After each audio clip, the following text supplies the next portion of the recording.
The inquest into the deaths of the Cradock Four, Calata, Goniwe, Sicelo, Mhlauli and Sparrow, Mkonto is expected to continue in the Gqeberha High Court.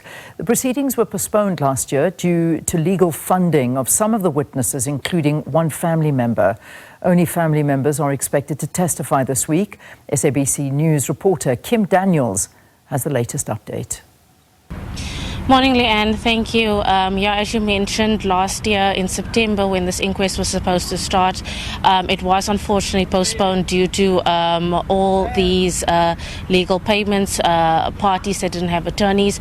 And I mean, even after the postponement, the Cradock Four families, they had a press here just to address the media. They expressed their disappointment. They expressed the lack of urgency from government to get this inquest started.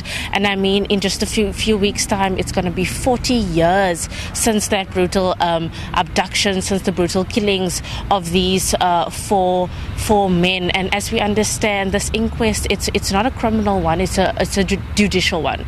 So the judge that will be presiding, Judge Gqeberha, will actually today, or this week rather, look into what exactly happened with the abduction, with the killing. They will look for who's responsible, and then they will also recommend prosecution. But as we understand, a lot of those former police officer, apartheid security patrollers have passed away since then. So I mean, it is a bit touch and go, but if names do pop up within this inquest throughout this week and those people are still alive, the NPA obviously has full right to go forth with that criminal prosecution. But obviously, as we understand as well, in January, Calata's son and 25 other families have they put a petition forward to sue the government for what they call gross failure, the failure to prosecute those responsible for these atrocities that happened during the apartheid era. But I mean, today, the first thing that's going to happen is obviously the first day in court at the High Court in Gqeberha.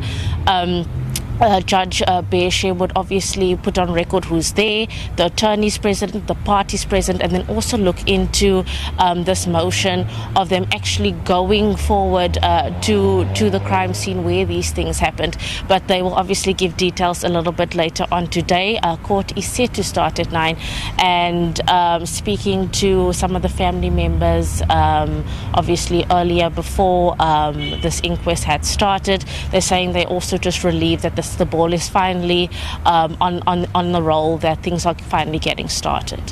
All right, Kim Daniels, thank you covering that important story for us this morning.